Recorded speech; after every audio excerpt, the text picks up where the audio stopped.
Lady Amelia Hartwood stood in the ballroom of Harrington Hall near the refreshment table, her gloved hands clasped before her sapphire silk gown, watching the swirl of dancers with practiced composure.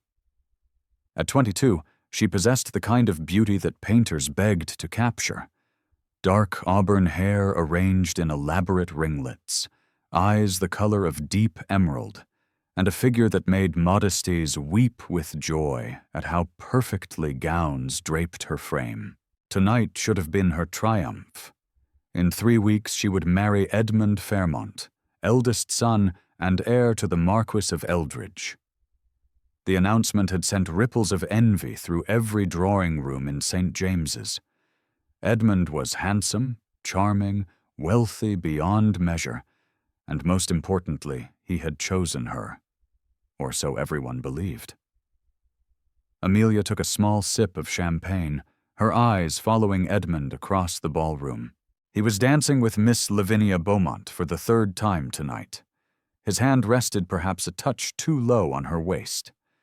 His smile was perhaps a touch too intimate. Miss Beaumont's cheeks were flushed with more than exertion. "Your fiancé seems quite energetic this evening," Lady Sophia Langford murmured beside her, snapping her fan open with a decisive click. Sophia had been Amelia's closest friend since their presentation at court 5 years ago, and she had never liked Edmund Fairmont. "Indeed," Amelia replied neutrally, taking another sip. "Amelia, you cannot possibly—" "I can and I shall," Amelia interrupted gently. "Please, Sophia, not here." But Sophia's concern was written plainly across her face. For the past 3 months, whispers had circulated. Edmund Fairmont, seen leaving the opera with Mrs. Victoria Harrington, a married woman notorious for her affairs.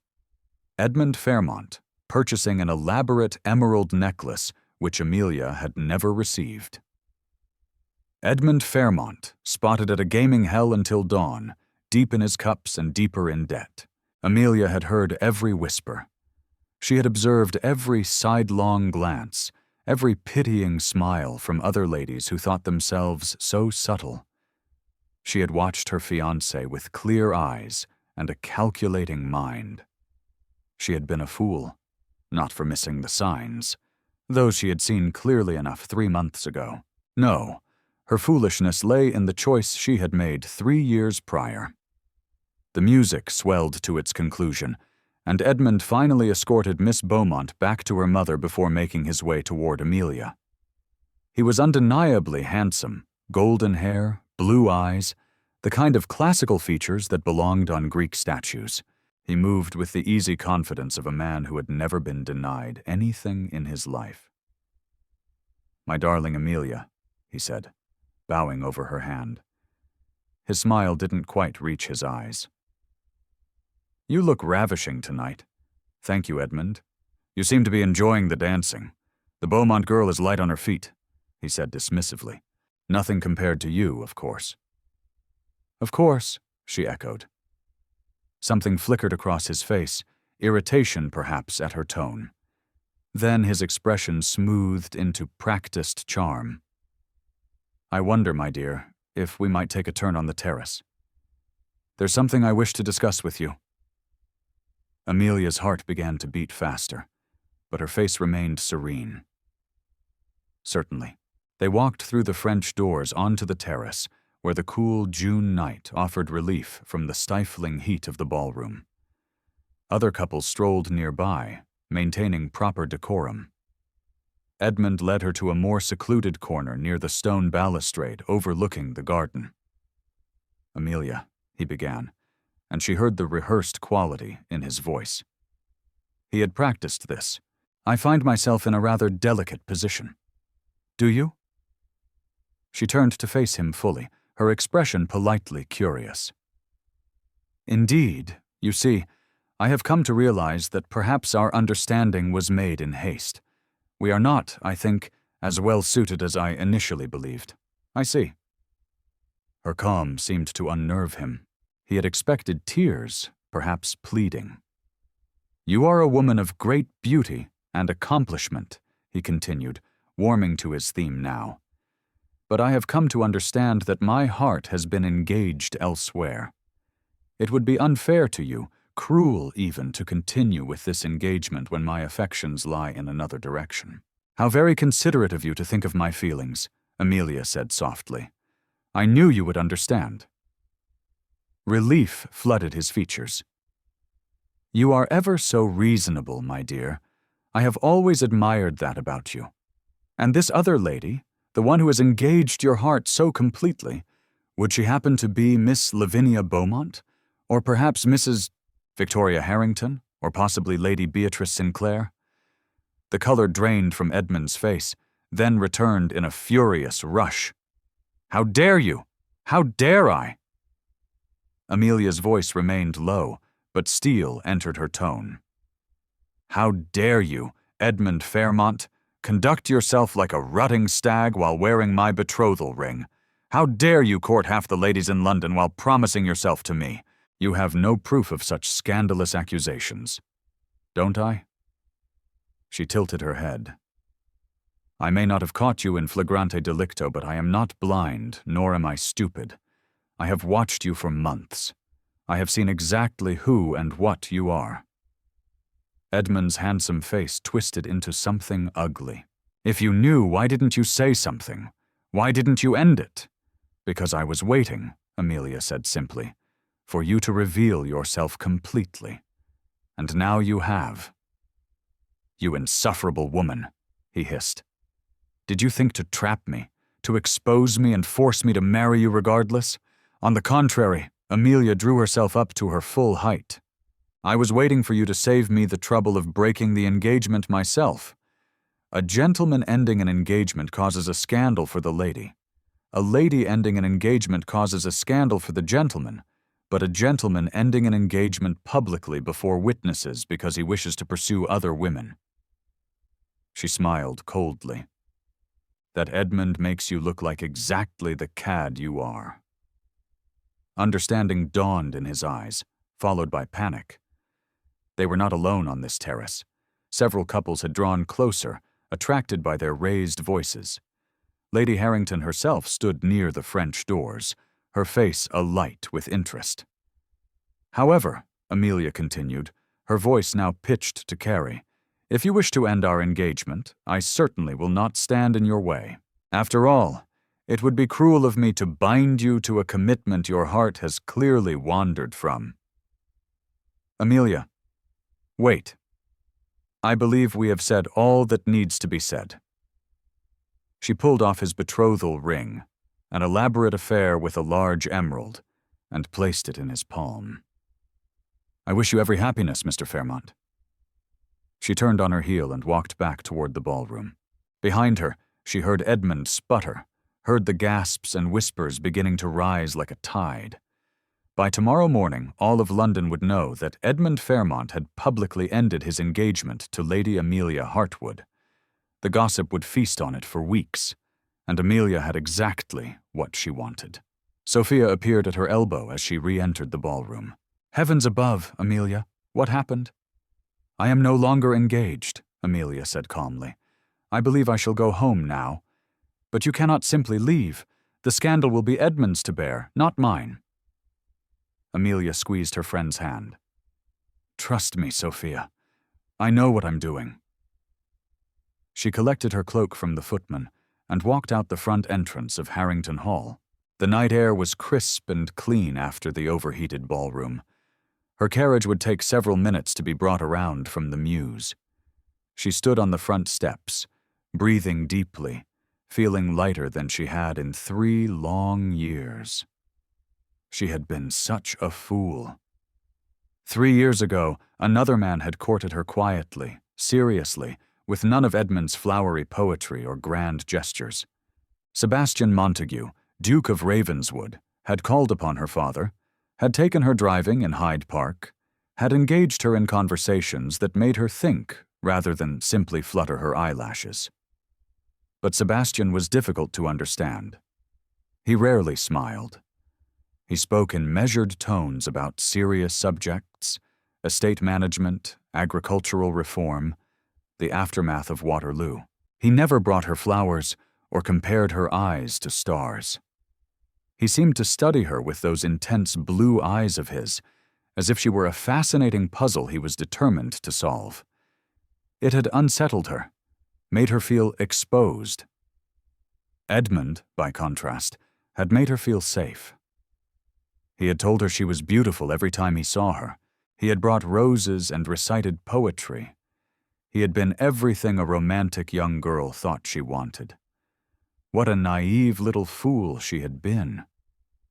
When Sebastian had asked in his direct way whether she returned his regard, she had hesitated. That hesitation had been answer enough. He had bowed, thanked her for her honesty, and wished her every happiness.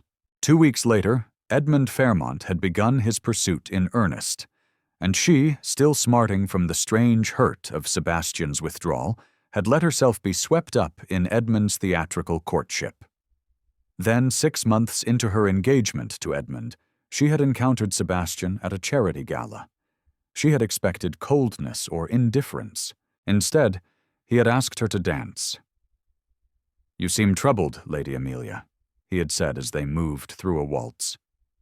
"I am perfectly content, Your Grace." "Are you?" Those blue eyes had studied her face. "Because if you ever find that you are not, if you ever find yourself in need of assistance, I want you to know that I will be there." She had laughed, uncomfortable. "That is very gallant, Your Grace, but I cannot imagine what assistance I might require." "Can you not?" He had turned her through a spin, his hand firm at her waist. "Edmund Fairmont is not the man you think he is, Amelia." The use of her given name had shocked her. "I beg your pardon. I am not speaking from jealousy, though you would be forgiven for thinking so. I am speaking from knowledge. Edmund Fairmont has debts that would stagger you. He has appetites that a wife will never satisfy. He needs your dowry, Amelia. That is all." Anger had flared hot in her chest. "You overstep yourself, Your Grace." Perhaps he had met her eyes steadily. "But when you discover the truth, and you will discover it, because you are far too intelligent not to, I want you to remember what I'm about to say, which is whatever decision you make, I will be there to support you. If you choose to stay with him, I will respect that choice and trouble you no further. But if you choose to walk away," his grip had tightened fractionally. "If you choose to walk away, Amelia, I will be there to catch you. All you need do is tell me when you need me." The waltz had ended. He had bowed and left her standing in the middle of the ballroom, her heart pounding. That had been 3 years ago. 3 years of watching Sebastian from across crowded rooms. 3 years of catching his eyes on her and seeing what? Patience, determination. 3 years of slowly, painfully realizing that he had been right about Edmund. And 3 months ago, when the first whispers had reached her ears about Edmund's infidelities, she had understood what Sebastian had been offering. Not a rescue, not a solution, a choice. He had given her the truth, and then stepped back to let her decide what to do with it. The sound of hoofbeats on cobblestones drew her attention. But it was not her family's carriage approaching. It was a magnificent black equipage drawn by 4 matched horses with a ducal crest emblazoned on the door in silver and midnight blue. The carriage stopped directly in front of her. The door opened. Sebastian Montague, Duke of Ravenswood, sat inside. He wore evening clothes, his dark hair slightly disheveled, as if he had been running his hands through it. His blue eyes met hers with an expression she had never seen before. Hope, uncertainty, and something that made her breath catch. "Lady Amelia," he said quietly, "it appears you find yourself in need of a carriage. It appears I do, Your Grace. Your own will arrive shortly, I'm certain, but mine is here now." He paused. "The choice, as always, is yours." Amelia looked back at Harrington Hall. Through the windows, she could see the crowd gathering, pointing toward the terrace, where Edmund was no doubt attempting damage control.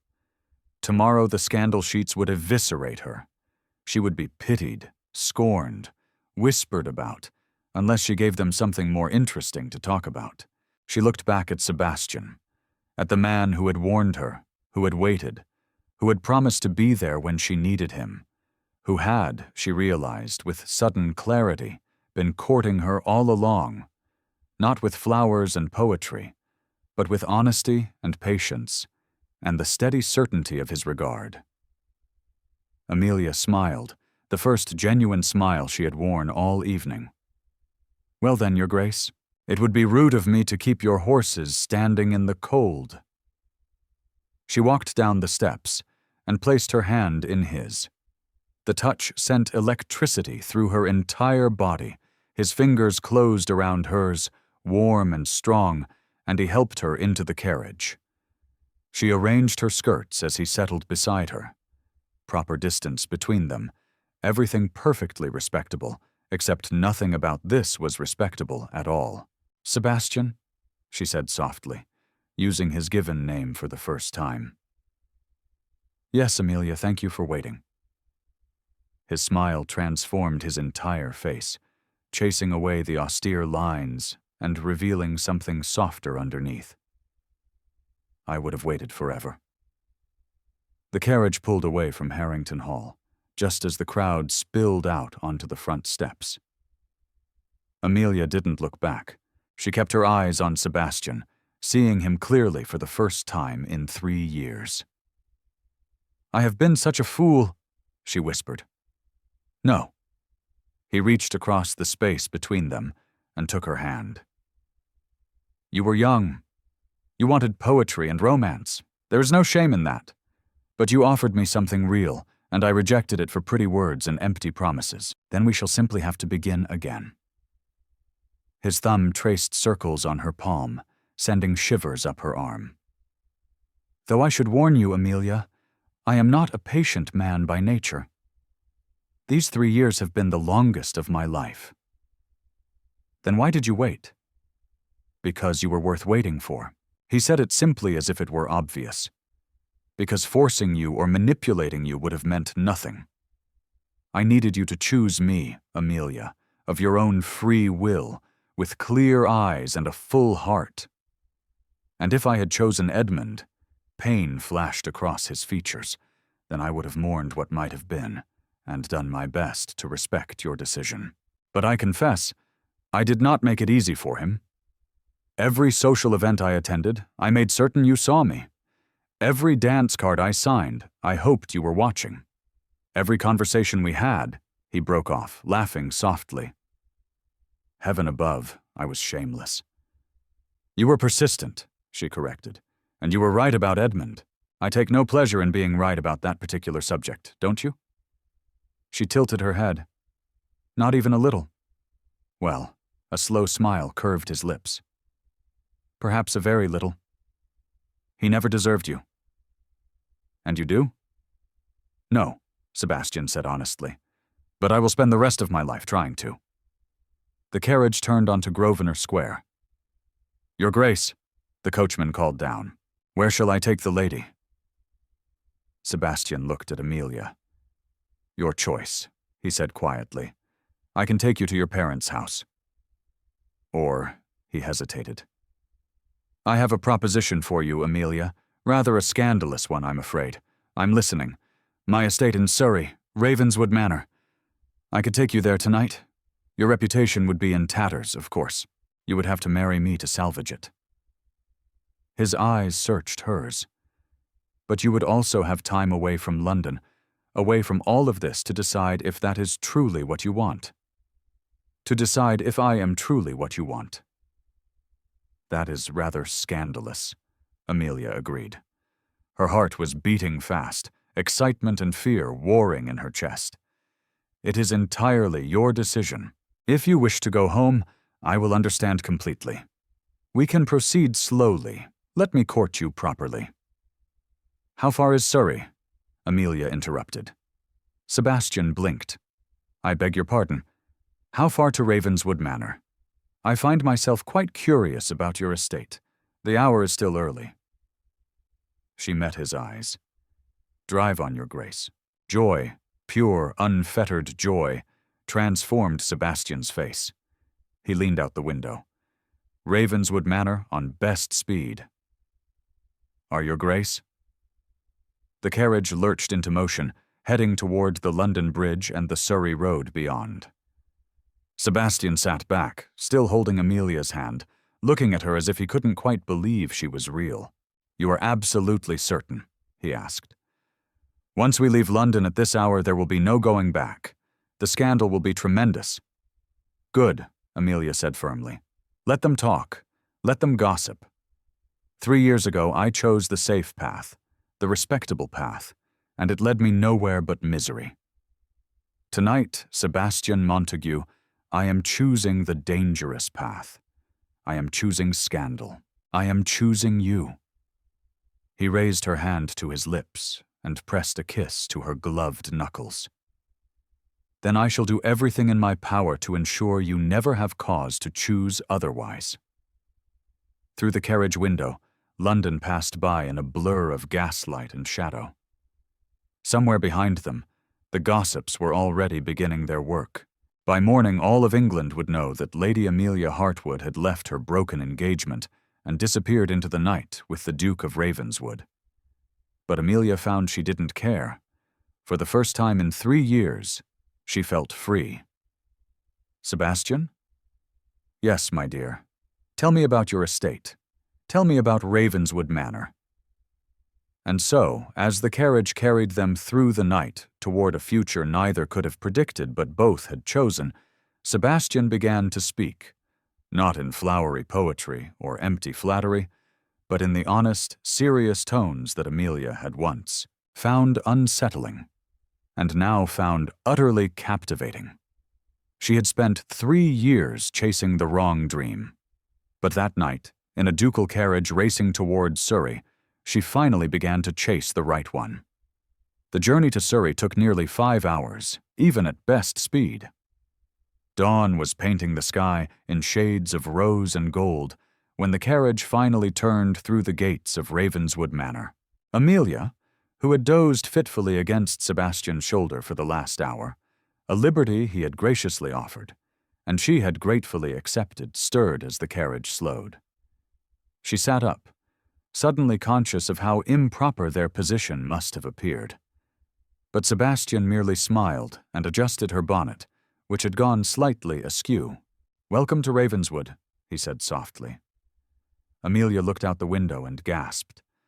The manor rose before them like something from a Gothic novel, ancient stone walls covered in ivy, tall windows gleaming in the early morning light, towers and turrets that spoke of centuries of history. But it was not forbidding.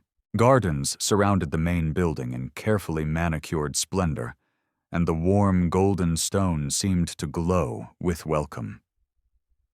"It's beautiful," she breathed. "It's home," Sebastian said simply.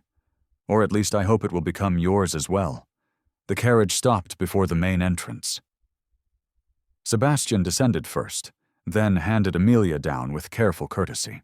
Despite the early hour, the front door opened immediately, and a distinguished-looking butler appeared, his expression betraying not a flicker of surprise at his master, arriving with an unaccompanied young lady at dawn. "Your Grace," the butler said, bowing. "Welcome home. Shall I prepare the rose room for your guest?" "Yes, thank you, Hargrove. And please ask Mrs. Wilkins to attend Lady Amelia. I imagine she would appreciate an opportunity to refresh herself and perhaps rest after our journey." "At once, Your Grace." Amelia stepped into the entrance hall and found herself surrounded by history. Portraits lined the walls. Generations of Montague staring down with varying degrees of severity. A grand staircase curved upward to the floors above. Fresh flowers filled every alcove, their scent mixing with the smell of beeswax and old wood. "This has been your family's home for how long?" she asked, turning slowly to take it all in. "Since 1542, Sebastian said, coming to stand beside her. "My ancestor Reginald Montague was granted the estate by Henry VIII after the dissolution of the monasteries, hence Manor. He pointed to a particularly stern-looking portrait. That's Reginald. Apparently he had a gift for being in the right place at the right time. Politically speaking, he looks formidable. Family legend says he was also quite charming when he wished to be, though you'd never know it from the portrait. Sebastian offered her his arm. Come, let me show you to your room. You must be exhausted. A plump, motherly woman in a housekeeper's dress and keys bustled into the hall. Your Grace, we had no word you were coming. Oh, my stars, and with a guest. You should have sent word ahead. My apologies, Mrs. Wilkins. It was a rather spontaneous decision. Sebastian's tone was warm with affection. This is Lady Amelia Hartwood. She will be staying with us for a time. Please ensure she has everything she needs.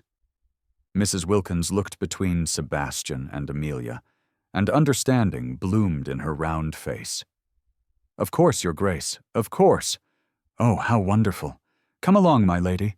The Rose Room has the loveliest view of the gardens. We'll have you comfortable in no time.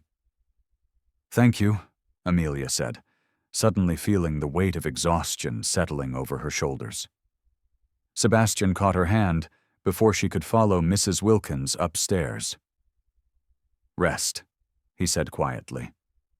We'll talk later when you've had time to think clearly. And Amelia, he hesitated. You are under no obligation here. None whatsoever. This is your home for as long as you wish it to be, whether that is a few days or he trailed off meaningfully. Or forever, she supplied, raising an eyebrow. I live in hope. Despite her exhaustion, Amelia found herself smiling. I appreciate your patience, your grace, Sebastian, he corrected gently. If we are to be scandalous, we may as well be familiar. Sebastian. Then she squeezed his hand. Thank you for everything. She followed Mrs. Wilkins up the grand staircase, acutely aware of Sebastian's eyes on her until she disappeared around the corner. The Rose Room was aptly named, decorated in soft pinks and creams, with enormous windows overlooking formal gardens that were beginning to bloom with spring flowers. A fire had already been lit in the hearth, and the bed looked impossibly inviting. Let me help you out of that gown, my lady, Mrs. Wilkins said, already moving to unfasten the buttons. You'll want to sleep properly. I'll have hot water sent up for a bath when you wake, and we'll press your dress. Though if I may say so, my lady, you'll need more clothes if you're to stay longer than a day or two. I suspect I will need to send to London for my things, Amelia said, letting the housekeeper help her out of her ball gown and into a borrowed nightdress that had been laid out on the bed, though I cannot imagine my mother will be eager to send them. Mothers often come around, Mrs. Wilkins said wisely, turning down the bed. His Grace is a good man, my lady, the best I've known in 40 years of service to this family. If he's brought you here, you may be certain his intentions are honorable. I believe they are, Amelia said softly, climbing into the bed. The sheets were crisp and smelled of lavender. Mrs. Wilkins, has he ever brought anyone else here? Any other lady? The housekeeper's face softened. Never, my lady, not once. There was talk in the servants' hall, you see, 3 years ago. We all thought, well, but then you chose another gentleman, and his Grace, she shook her head. He closed himself away for months, wouldn't see anyone, wouldn't attend any events. We worried terribly. But then one day he came out of his study and he said to me, Mrs. Wilkins, I intend to be patient. She will come to see the truth eventually, and when she does, I will be waiting. Tears pricked at Amelia's eyes. He said that he did indeed, and patient he has been, my lady, 3 long years. But I could see it wore on him, watching and waiting and hoping. Mrs. Wilkins patted her hand. You're here now, though. That's what matters. You rest, dear. Things always look clearer after sleep. Amelia sank into the pillows, meaning to stay awake, to think through everything that had happened, but exhaustion claimed her within moments, and she fell into the deepest, most peaceful sleep she'd had in months. She woke to afternoon sunlight streaming through the windows and the sound of bird song in the gardens. For a moment she was disoriented. This was not her room in her parents' London house. Then memory flooded back, and with it came a moment of pure panic. What had she done? She had left London with Sebastian Montague, unmarried, unaccompanied, unchaperoned. By now all of London would know. Her reputation was in absolute tatters. Her mother would be hysterical. Her father would be furious. And Edmund, could go to the devil. That thought made her smile. A knock at the door announced Mrs. Wilkins with a tea tray and news that a bath had been prepared in the adjoining dressing room. His Grace requests the pleasure of your company for dinner this evening. If you are feeling well enough, my lady, 6 are in the small dining room. Please tell His Grace I would be delighted, Amelia said, accepting a cup of tea gratefully. The bath was heavenly, scented with rose oil, and hot enough to ease the stiffness from hours in a carriage. Afterward, wearing her freshly pressed ball gown, she had nothing else. Amelia studied herself in the mirror. She looked different. Her eyes were brighter. The tension that had settled around her mouth over the past year had eased. She looked, she realized, happy. The thought should have terrified her. Instead, it felt like relief. Hargrove appeared at precisely 6 to escort her downstairs. The small dining room was actually quite large by normal standards, but she supposed it was small compared to the formal state dining room. A fire crackled in the hearth, and the table was set for 2 with gleaming silver and delicate china. Sebastian stood as she entered, and Amelia's breath caught. He had changed into fresh evening clothes, his dark hair still slightly damp from bathing, and the way he looked at her as if she were the answer to a question he'd been asking for years made her heart skip. You look rested, he said, coming forward to hold her chair.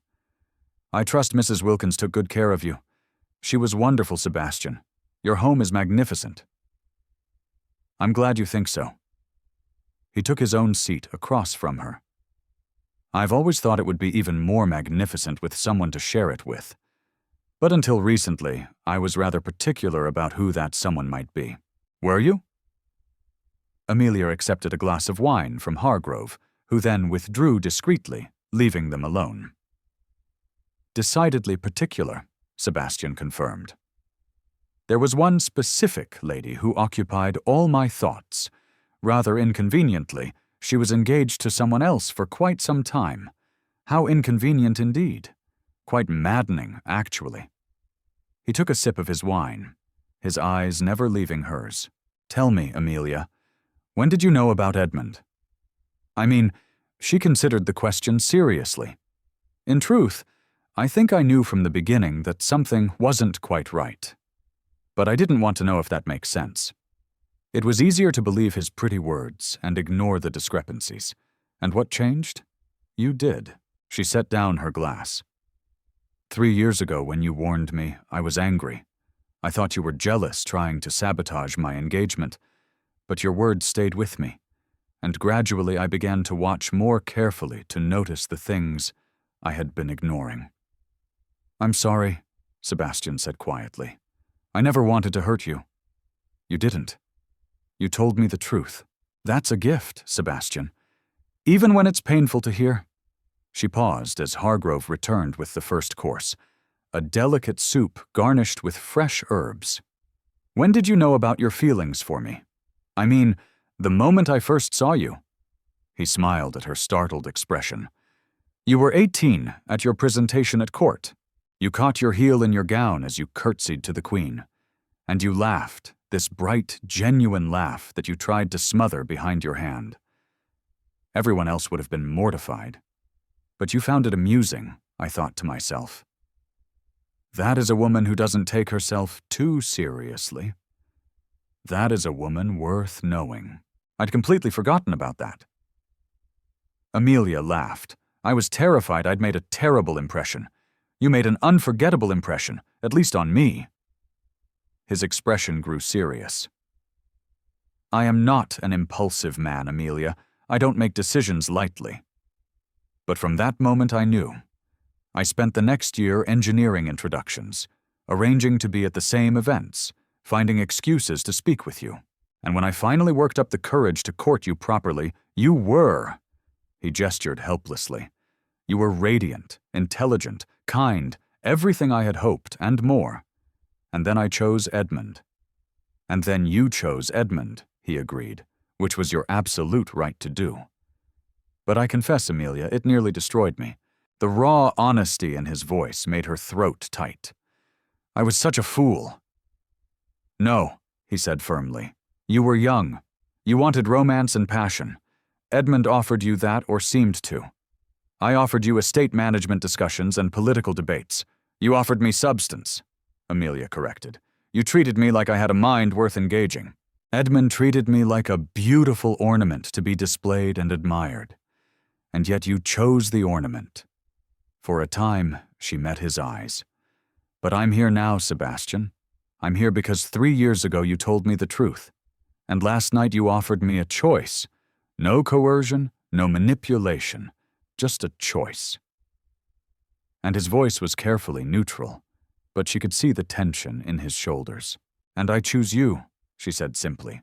I choose honesty over poetry. I choose substance over style. I choose a man who waited 3 years rather than one who couldn't wait 3 months to betray me. Sebastian closed his eyes, and when he opened them again, they were suspiciously bright. You have no idea how long I've waited to hear you say that. 3 years, I believe. 3 years, 2 months, and 16 days, he corrected. But who's counting? Despite the emotional weight of the conversation, Amelia laughed. You actually kept track. I am nothing if not thorough. He reached across the table and took her hand. Amelia, I want to be absolutely clear about something. Yes, arriving here with me has created a scandal. Yes, society will expect us to marry to salvage your reputation, but I don't want you to marry me out of obligation. I don't want you to marry me because you have no other choice. Then why should I marry you? Because you want to, he said simply. Because we suit each other. Because when I imagine my future, you are in every single moment of it. And I cannot envision happiness without you. He paused. But I am also aware that 3 days ago you were engaged to another man. Your emotions may be in turmoil. You may be acting on impulse or anger or hurt. So I want to give you time. How much time? As much as you need. We'll tell society we're engaged. Of course, that will satisfy propriety, but the actual wedding that happens when you're absolutely certain, whether that's a month from now or a year from now or tomorrow, Amelia interrupted. Sebastian blinked. I beg your pardon, I said. What about tomorrow? She smiled at his stunned expression. Sebastian, I don't need time to think. I've had 3 years to think. 3 years to compare you to Edmund, to realize what I gave up, to understand what I truly want. You asked when I knew about Edmund, about everything. I knew 3 months ago. The moment I saw him flirting with Mrs. Harrington at the opera, something clicked into place. I saw him clearly for the first time. And do you know what my first thought was? What my first thought was? Sebastian tried to warn me. She squeezed his hand. You were right, Sebastian.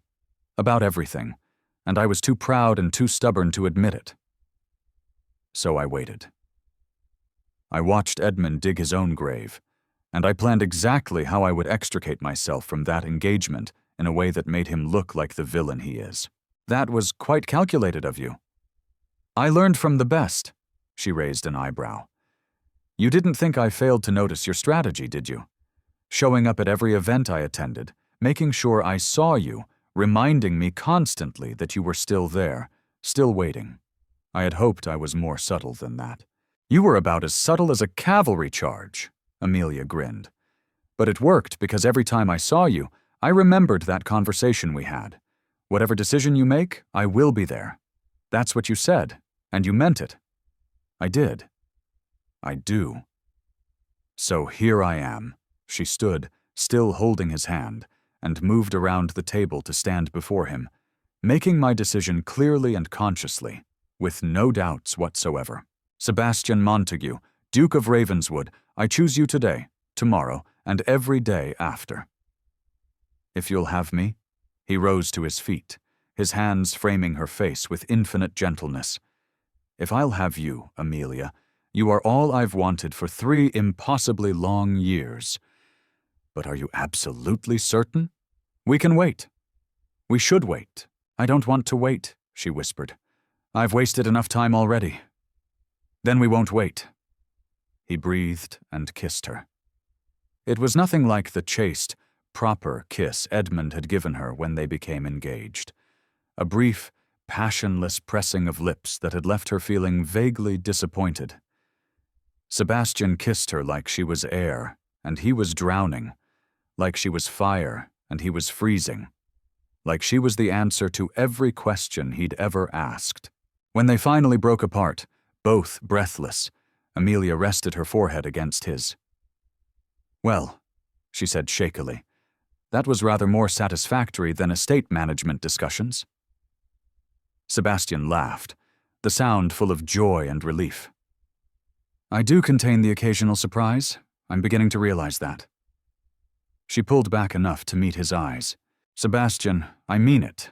I want to marry you as soon as possible. Special license, small ceremony, whatever you think best. I don't need a grand society wedding, I just need you.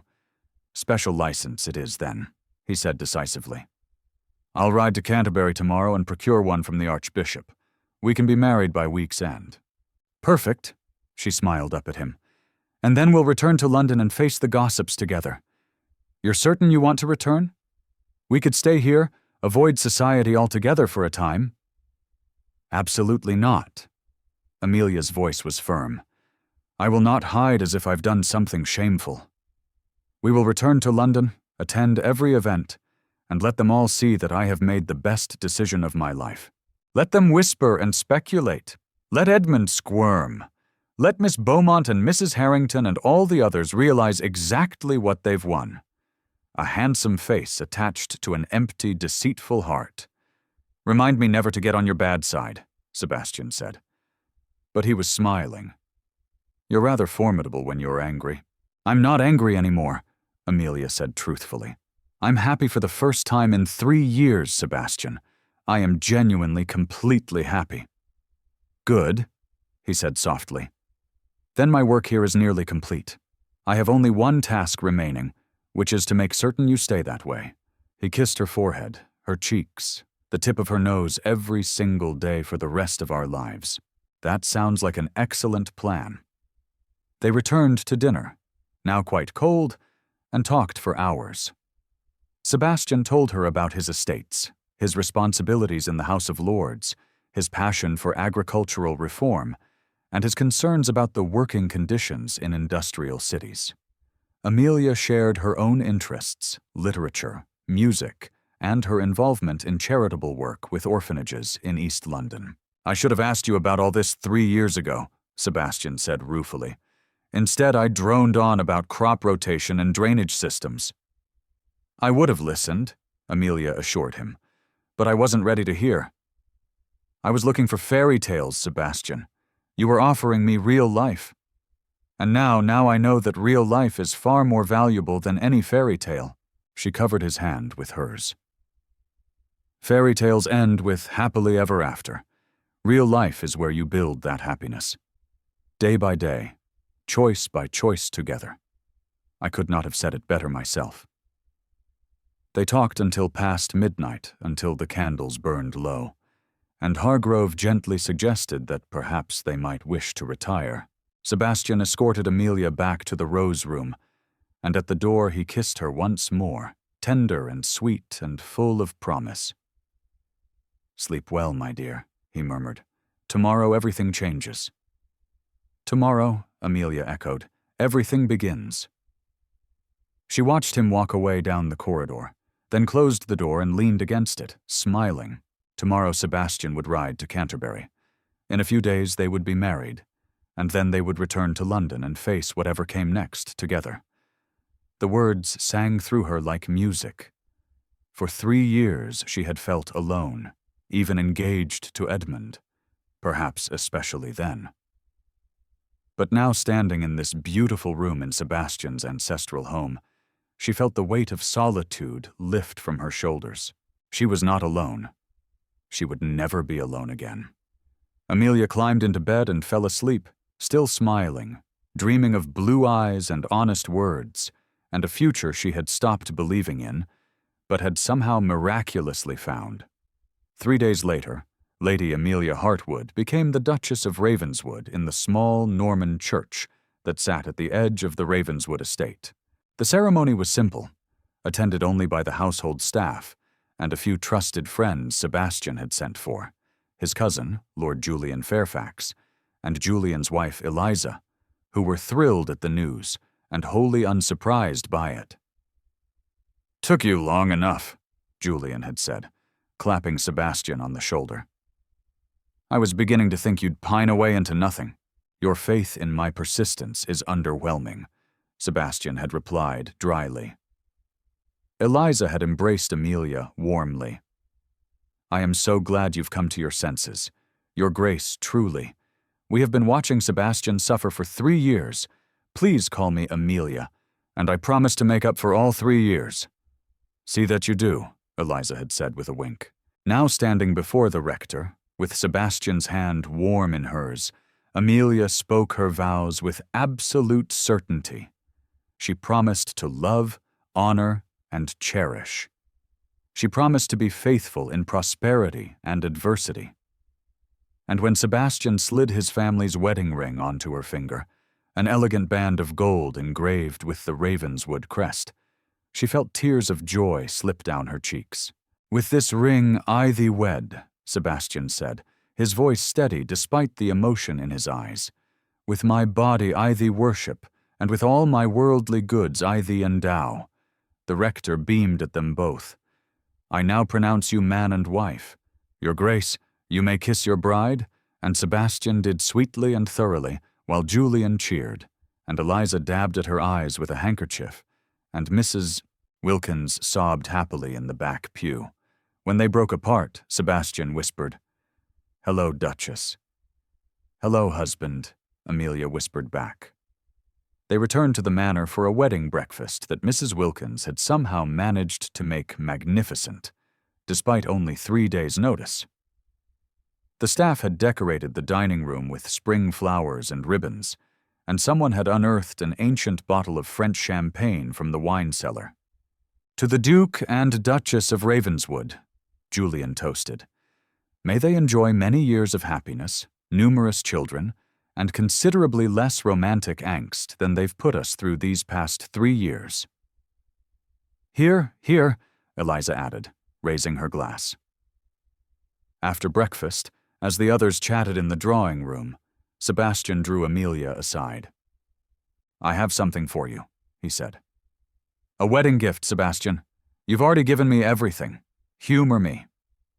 He produced a small velvet box from his pocket and opened it to reveal a delicate necklace, a pendant of sapphires and diamonds arranged in the shape of a flower. "This was my mother's. She wore it on her wedding day, and her mother before her. I've been saving it for you specifically. Even 3 years ago I knew." Amelia touched the pendant with reverent fingers. "It's exquisite. Let me." Sebastian fastened it around her neck, his fingers gentle on her skin. "There, perfect. I don't have anything for you," Amelia said, turning to face him. "I left London with nothing but the dress on my back." "You gave me yourself," Sebastian said simply. "That's quite sufficient." She kissed him for that, slow and deep, until Julian's voice called out from the drawing room. "Oi, none of that until you've properly scandalized London first." They broke apart, laughing. "Your cousin is impossible," Amelia said. "My cousin is right," Sebastian replied. "We should return to London, face the gossips, let them see that we are blissfully happy despite, or perhaps because of all their whispers. When do we leave?" "Tomorrow, if you're willing. I've already sent word to the London house to prepare for our arrival, and I've sent a letter to your parents." Amelia stiffened. What did you say? That their daughter is now the Duchess of Ravenswood, and that we would be honored by their attendance at a formal reception to celebrate our marriage. He touched her cheek. They are your parents, Amelia. Whatever your differences, they deserve to know you're safe and happy. My mother will be furious, undoubtedly, but she'll also be the mother of a duchess. That will soothe considerable hurt feelings. You're remarkably optimistic. I've just married the woman I've loved for 3 years. I believe I'm entitled to some optimism. They spent their wedding night in Sebastian's chambers, far grander than the Rose Room, with a massive 4-poster bed and windows overlooking the moonlit gardens. Sebastian was gentle and patient, taking his time, making certain Amelia felt treasured and desired in equal measure. Afterward, as they lay tangled together in the aftermath of passion, Amelia traced patterns on Sebastian's chest. You're full of surprises, Your Grace. Am I? He sounded pleased. Decidedly. I was led to believe you were all cold logic and serious discussion. I contain multitudes, Sebastian said solemnly, then grinned when she laughed. In all seriousness, Amelia, are you happy? Truly, deliriously, she assured him, though I suspect the real test comes tomorrow when we face society. Let them come, Sebastian said, pulling her closer. We'll face them together. The return to London the following day was considerably more civilized than their midnight escape had been. They traveled in Sebastian's finest carriage, Amelia wearing a new traveling dress that Eliza had insisted on gifting her. You cannot return to London in a wrinkled ball gown. My dear, what would people say? As they crossed London Bridge and entered the familiar streets of St. James's, Amelia felt her stomach tighten with nerves. What if? No, Sebastian interrupted gently, taking her hand. No what-ifs. We know exactly what awaits us. Gossip, scandal, social censure, but we also know that none of it matters. You are the Duchess of Ravenswood now. That carries considerable weight, regardless of how our marriage came about. Will we be received, do you think? By some, certainly. By others, perhaps not. But I suspect you'll be surprised by who supports us and who doesn't. He was right. The first caller to the Ravenswood London residence, a magnificent townhouse in Grosvenor Square, was Lady Sophia Langford, who arrived mere hours after they did. Sophia swept into the drawing room and embraced her friend fiercely. Thank heavens you're safe. When you left Harrington Hall, I was beside myself with worry. But then the gossip started, and I knew you were with the Duke, and I thought, well, good for her. You're not scandalized? Amelia asked, surprised. Scandalized? My dear, I'm delighted. Edmund Fairmont is a scoundrel, and you've secured one of the best matches in England. Everyone worth knowing thinks you're terribly clever. And everyone not worth knowing? Sebastian asked dryly. Oh, they think she's ruined, and you're a rogue. But who cares what they think? Sophia waved her hand dismissively. The important thing is that you're happy. You are happy, aren't you? Ecstatically, Amelia assured her. The second visitor was less welcome. Amelia's mother, Lady Elizabeth Hartwood, arrived in a flurry of silk and barely suppressed fury.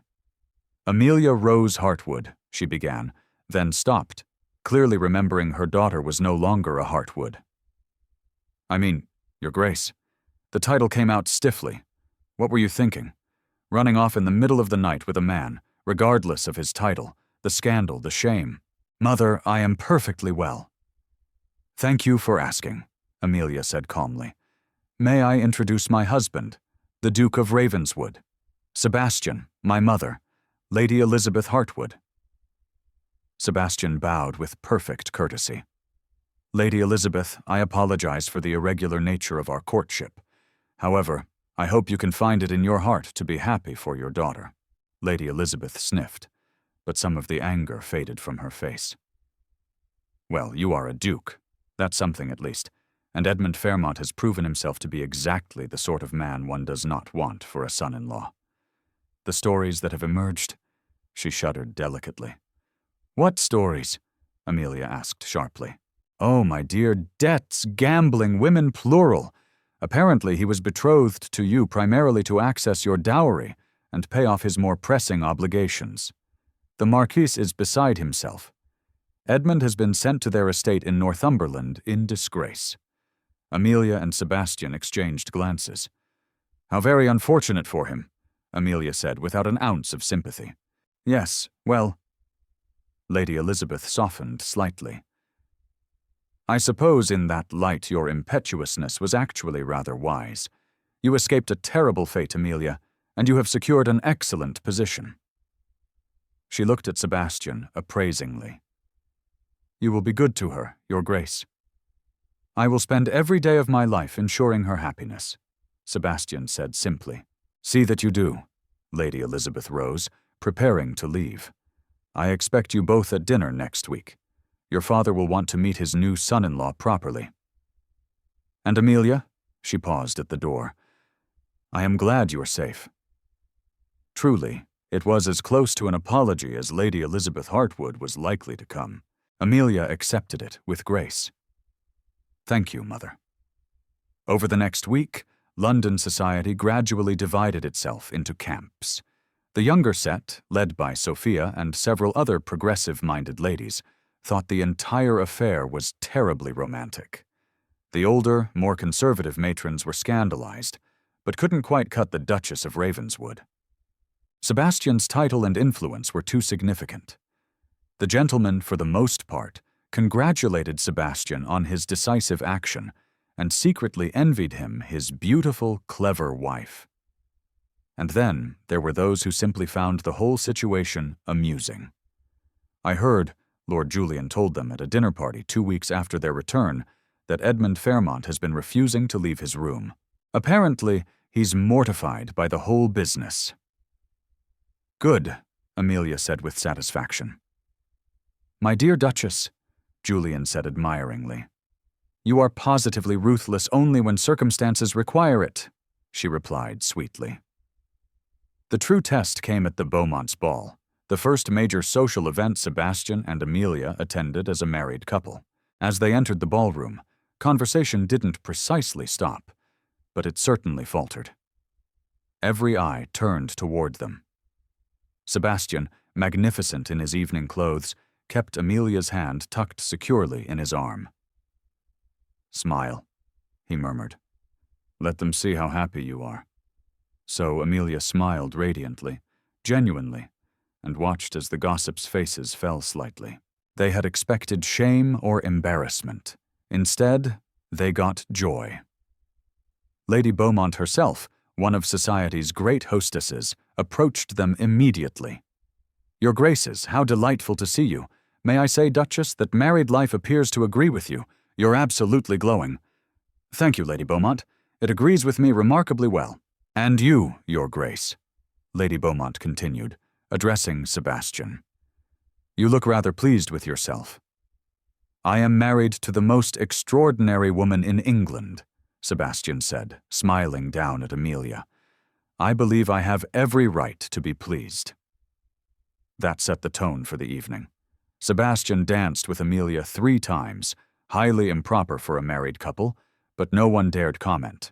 They spoke with various lords and ladies, accepting congratulations and deflecting impertinent questions with practiced ease. At one point, Amelia found herself near the terrace doors, the same doors she had walked through with Edmund to have their engagement ended. She turned to Sebastian. Do you know what happened the last time I was in this room? I do, he said quietly. I was watching.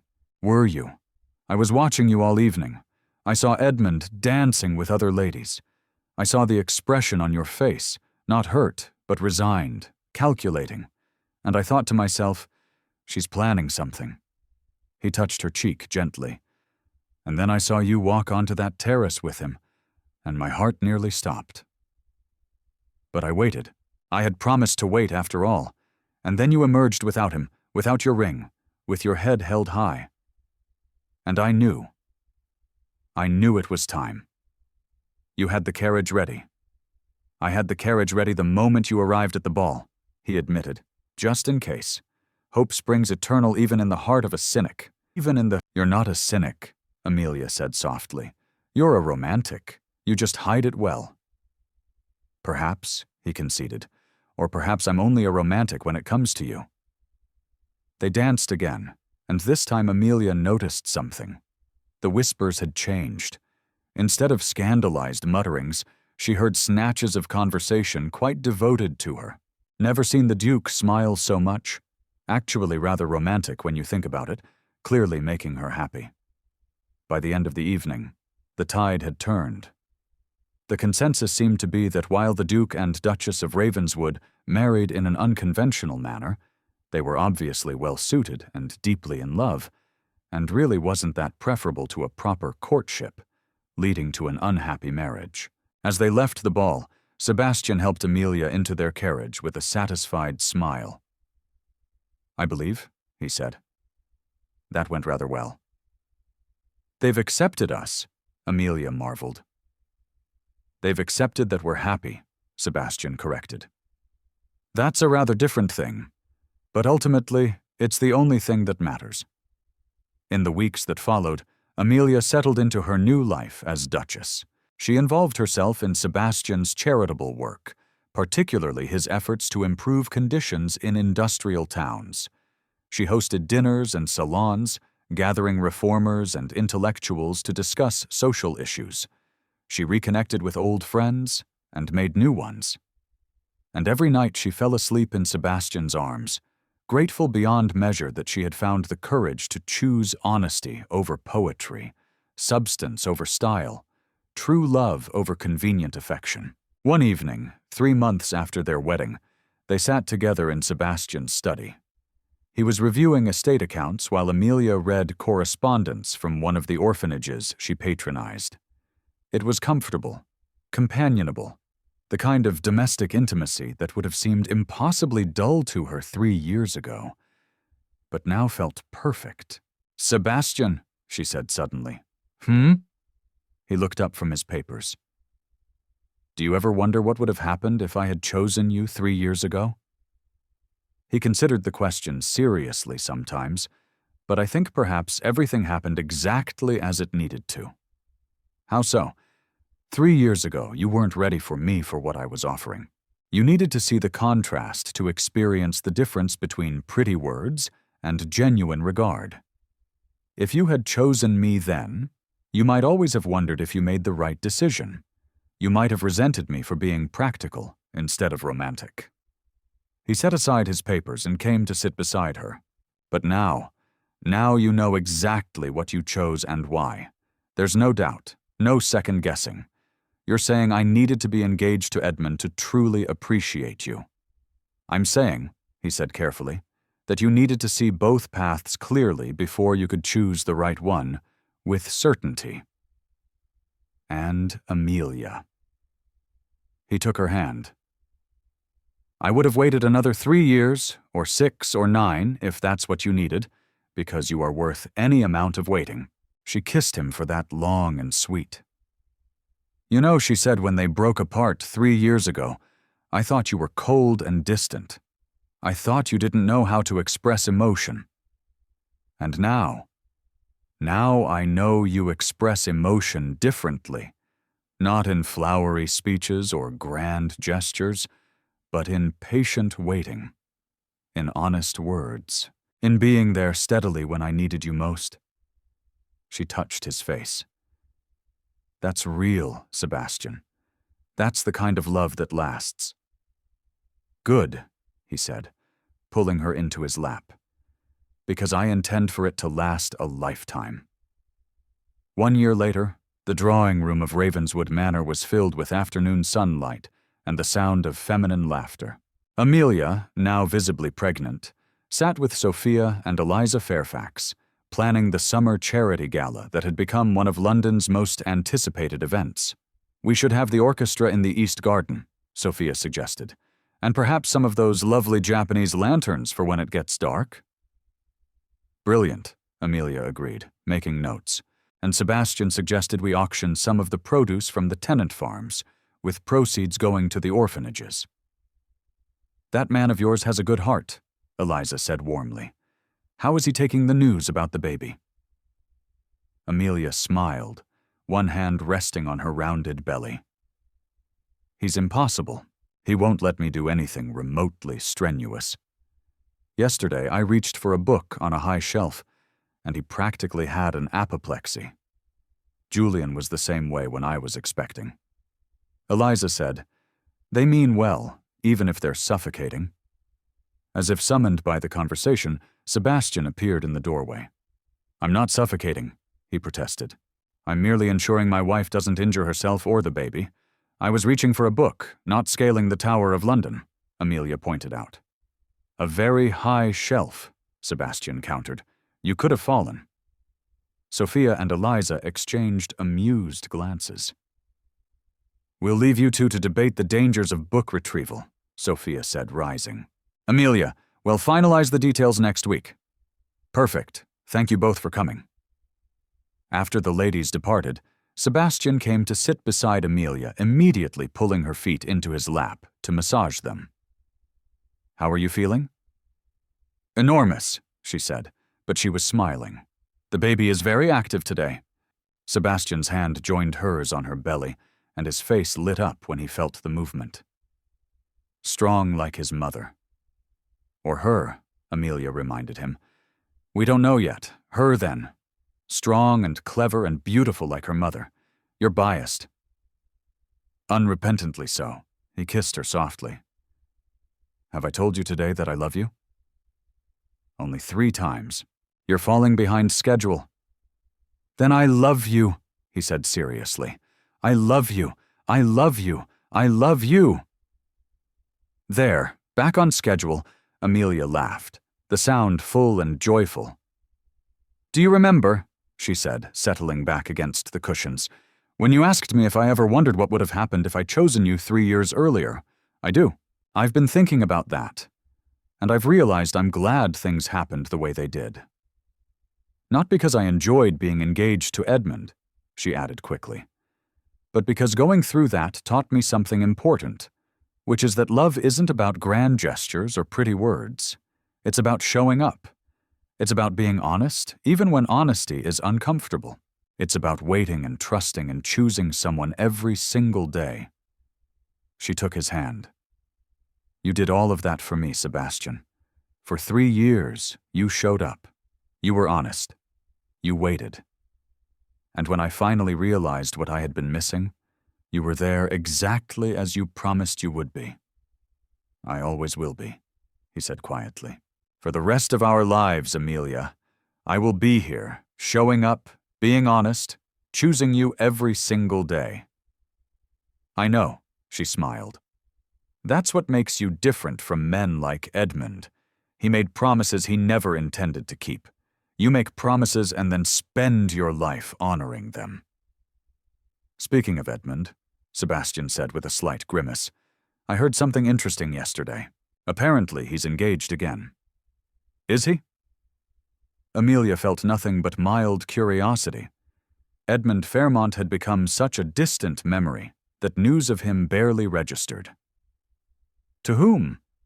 Miss Penelope Worthington, the sugar heiress.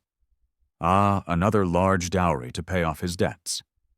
Precisely, though I understand her father is insisting on a very detailed marriage contract to protect her interests. Apparently, our little scandal taught several families to be more careful about fortune-hunting heirs. Well, Amelia said philosophically, if something good came from it, I suppose I can't complain, though I do feel sorry for Miss Worthington. As do I. But she's apparently quite determined, and her father is keeping a close watch. Perhaps it will work out better than we think. Or perhaps she'll be miserable, realize her mistake, and run away with someone far better in a dramatic midnight escape, Amelia suggested, eyes twinkling. That does seem to be an effective strategy, Sebastian agreed solemnly. I hear it worked out rather well for one particular lady. They sat in comfortable silence for a moment, Sebastian's hand gently rubbing circles on Amelia's belly, feeling their child move and kick. "Sebastian," Amelia said suddenly, "do you know what day it is?" He thought for a moment, then understanding dawned. "It's been exactly 1 year. 1 year since the Harrington Hall ball. 1 year since you picked me up in your carriage and changed my entire life." "Changed both our lives," he corrected. "Do you know what I want to do today?" "What's that, my dear? I want to go back to London. I want to attend a ball, not Harrington Hall. They're dreadful, and I want to dance with my husband 3 improper times and scandalize all the gossips again." Sebastian laughed. "Amelia, you're 7 months pregnant. I'm not certain the gossips will be scandalized so much as concerned for your health." "Fine. Then we'll attend a dinner party, and I'll make witty conversation, and you'll look at me like I'm the most fascinating woman in the world, and everyone will see how happy we are." "I look at you like that all the time," Sebastian pointed out. "I know. That's why I married you." She struggled to sit up, and he immediately helped her, adjusting cushions behind her back. "But truly, Sebastian, I want to go back to London for a little while. Show everyone that the scandalous Duchess of Ravenswood is now the respectable, happy, very pregnant Duchess of Ravenswood. Let them see what real love looks like. If that's what you want, then that's what we'll do." He kissed her forehead. "Though I reserve the right to hover protectively and deny you access to high shelves." "Agreed," she said, laughing. They did return to London that week, and they did attend a dinner party at the Beaumont residence, the same place where they had made their first public appearance as a married couple. This time there was no scandal, no whispered gossip. Instead, they were greeted warmly. Amelia's pregnancy was congratulated by all, and the evening passed in pleasant conversation with friends. At one point, Amelia found herself standing near those infamous terrace doors again. Sebastian at her side. Lady Beaumont noticed and approached them with a knowing smile. "It's remarkable, isn't it?" Their hostess said, "How one night can change everything. I was here, you know, when Mr. Fairmont ended your engagement. And then when the Duke's carriage appeared," she shook her head. "Most romantic thing I've seen in 40 years of London seasons." "I'm glad you think so," Amelia said. "At the time, I wasn't certain if it was romantic or simply reckless. The best romance always involves a bit of recklessness," Lady Beaumont said wisely. "Playing it safe gives you security, perhaps, but not happiness. You, my dear Duchess, chose happiness." "And you?" She turned to Sebastian. "You had the patience to wait for her to make that choice. That's true romance." After she moved away, Sebastian pulled Amelia close as her belly would allow. "She's right, you know, about the recklessness. Are you saying you were reckless, Your Grace? You who plan everything down to the smallest detail?" "Completely reckless," he confirmed. "I had no guarantee you would choose me, no certainty that waiting would pay off. But I did it anyway because the thought of a life without you was unbearable." "And now," she asked softly, "now I have everything I ever wanted. You, our child on the way, a life built on honesty and real affection." He rested his hand on her belly. "Now I am the luckiest man in England." "Not luck," Amelia corrected. "Patience, strategy, and a very well-timed carriage appearance. All crucial elements," he agreed, laughing. They left the party early. Sebastian was adamant that Amelia not tire herself, and returned to the London house. As they prepared for bed, Amelia caught sight of herself in the mirror, Sebastian standing behind her, his hands resting on her swollen belly. "Look at us," she said wonderingly. 2 years ago I was engaged to the wrong man, miserable and pretending not to be. Now I'm married to the right man, expecting our child, and happier than I ever imagined possible." 2 years ago, Sebastian said, meeting her eyes in the mirror. "I was alone watching you from afar, hoping you would see what I saw. Now I wake up every morning with you beside me, and I still can't quite believe you're real." She turned in his arms, reaching up to touch his face. "I'm real. This is real. And Sebastian, thank you for what? For waiting. For being honest. For giving me a choice instead of making assumptions about what I wanted. For loving me enough to let me make my own mistakes and find my own way back to you. I would do it all again, he said simply. 1,000 times over if it meant ending up here with you. 3 months later. One more effort, Your Grace. He's nearly here. Amelia, drenched in sweat and exhausted beyond measure, summoned her last reserves of strength and pushed. The midwife's encouraging voice seemed to come from very far away, but Sebastian's hand in hers was solid and real, anchoring her. And then a cry. A beautiful, furious, indignant cry. It's a boy, the midwife announced joyfully. A healthy baby boy. Amelia fell back against the pillows, tears streaming down her face as the midwife cleaned the baby and wrapped him in soft blankets. Sebastian's face was wet with tears, too, his expression one of absolute wonder as the midwife placed their son in Amelia's arms. "Hello, little one," Amelia whispered, staring down at the tiny, perfect face. "Hello, my darling boy." Sebastian leaned over them both, one arm around Amelia, one hand gently touching the baby's downy, dark hair. "He's perfect," he breathed. "Absolutely perfect." "He has your nose," Amelia observed, laughing through her tears. "Poor child," Sebastian said. But he was smiling. "What shall we name him?" They had discussed names for months, unable to agree on anything, but looking down at her son now, Amelia knew. "Alexander," she said.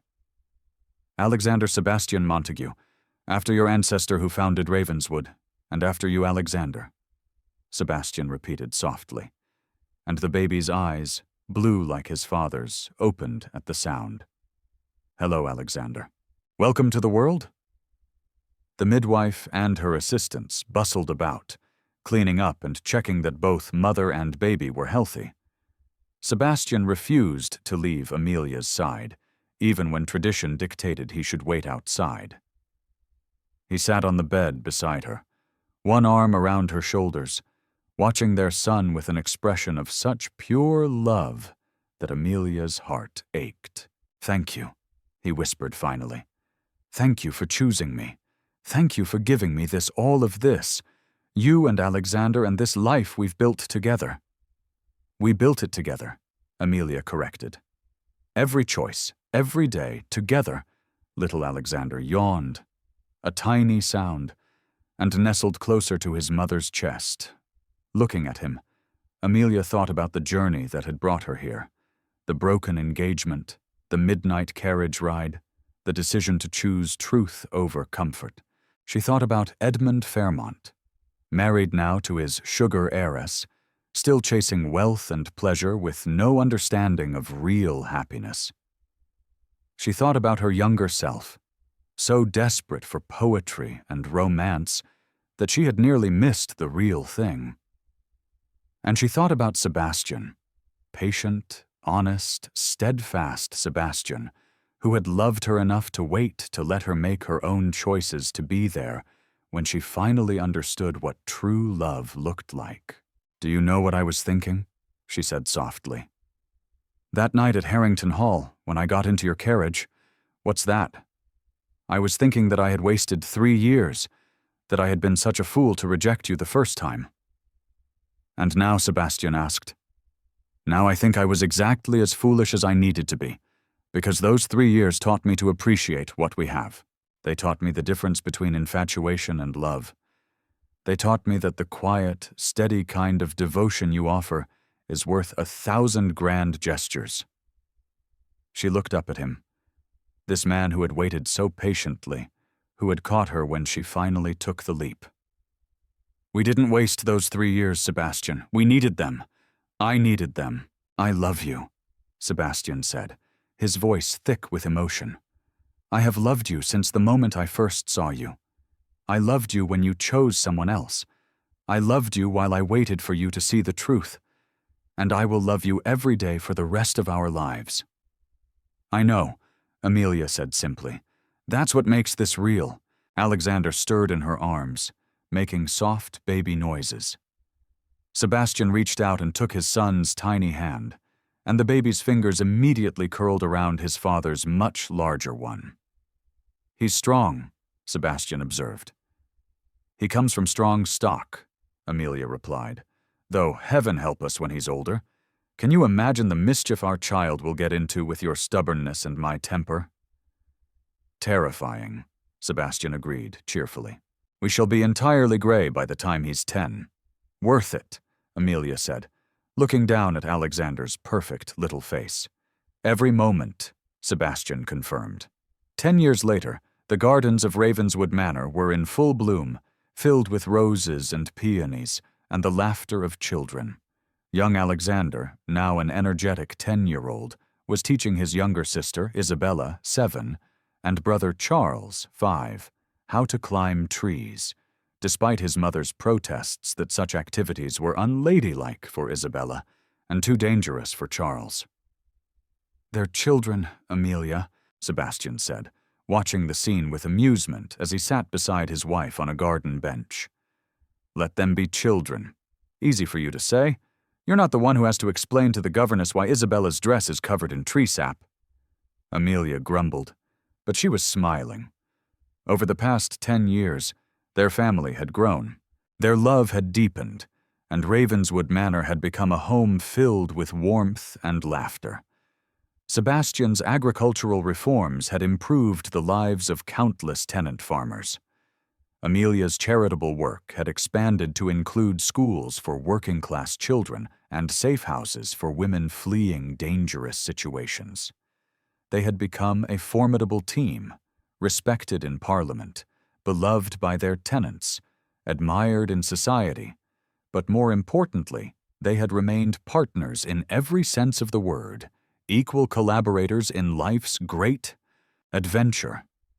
Sophia Langford, now Sophia Sinclair, having married a kind Scottish doctor, visited often with her own children. Julian and Eliza Fairfax were regular guests, their children fast friends with the young Montagues. Even Amelia's mother had come around completely, visiting frequently and spoiling her grandchildren outrageously. As for Edmund Fairmont, he had faded into obscurity. His marriage to Penelope Worthington had ended in scandal and separation, when his gambling debts became impossible to ignore. He now lived in modest circumstances on his father's estate, his charm and good looks faded by dissipation. Amelia rarely thought of him anymore. When she did, it was with pity rather than anger. He had chosen pleasure over substance, and he was paying the price. "Mother, father," Alexander called from his perch high in an oak tree, "look how high I am." "Very impressive, darling," Amelia called back. "Please don't fall, I won't," he assured her, with all the confidence of a 10-year-old boy who believed himself invincible. Isabella, not to be outdone, climbed to a nearby branch. "I'm just as high as Alexander. You're both very brave," Sebastian called, then added under his breath to Amelia. "They get that from you. They get their recklessness from you," Amelia countered. "You're the one who decided to propose by offering me a scandalous midnight carriage ride." "I offered you transportation," Sebastian protested. "The scandal was your choice." "Best choice I ever made," she said, leaning against him. Charles, unable to climb as high as his older siblings, sat at the base of the tree and began making up an elaborate story about dragons and knights. He was the dreamer of the family, always lost in imaginary worlds. "He reminds me of you," Sebastian observed. "The way you used to talk about books and stories, and Alexander reminds me of you, serious and determined.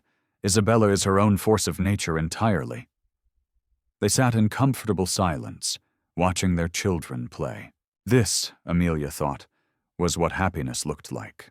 Not the dramatic, sweeping romance she had imagined as a girl, but something better. Daily joy, shared laughter, partnership and friendship, and love, all woven together into something strong and enduring. "Sebastian," she said suddenly, "do you remember that conversation we had the night you brought me to Ravenswood about poetry versus reality?" I do. I've been thinking about it lately, and I've realized this is poetry. Our life together, our children, the quiet moments and the chaotic ones. This is the poetry I was looking for all along. I just didn't recognize it, because it didn't come wrapped in pretty words. Sebastian took her hand, raising it to his lips. Then I shall endeavor to write you poetry every day for the rest of our lives, not with words, but with actions, with presence, with choosing you again and again every single morning. That, Amelia said, is the most romantic thing you have ever said to me. I'm learning, he said with a smile. Alexander and Isabella climbed down from their trees, arguing good-naturedly about who had climbed higher. Charles abandoned his dragon story to chase a butterfly through the garden, and Sebastian and Amelia sat together on their bench, hands intertwined, watching the life they had built together unfold in sunshine and laughter. That night, after the children were asleep and the house was quiet, Sebastian and Amelia stood together on the terrace overlooking the gardens, much as they had done countless times before. "Do you ever think about that night?" Amelia asked.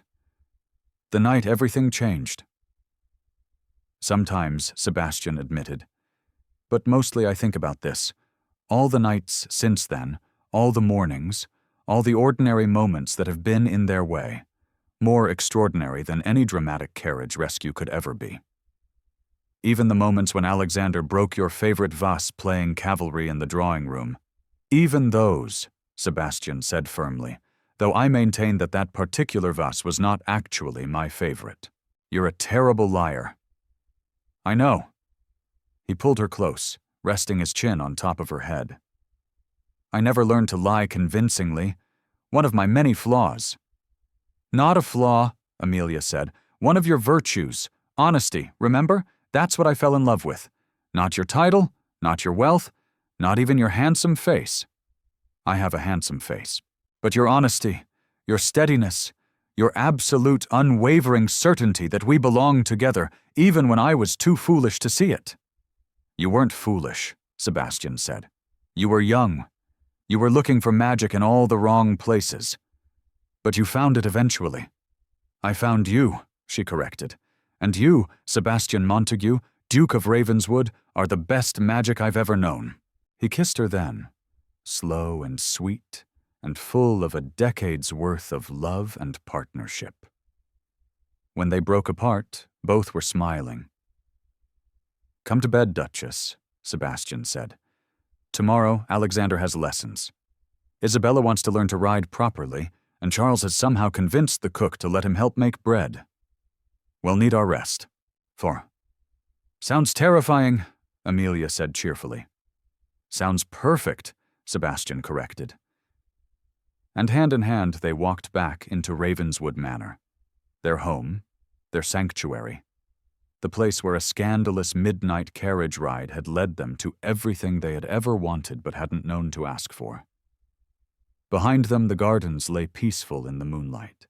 Above them, stars glittered in the endless sky. And ahead of them stretched years and years of this, of ordinary magic, of daily choices, of love that didn't announce itself with grand gestures, but proved itself in 1,000 small moments. Amelia had once thought that leaving her broken engagement without a word was the end of her story, but it had been, in fact, just the beginning. The carriage that came for her that night hadn't rescued her. It had delivered her to exactly where she was meant to be, home with the man who had loved her enough to wait, to trust, to believe that she would find her way to him, eventually.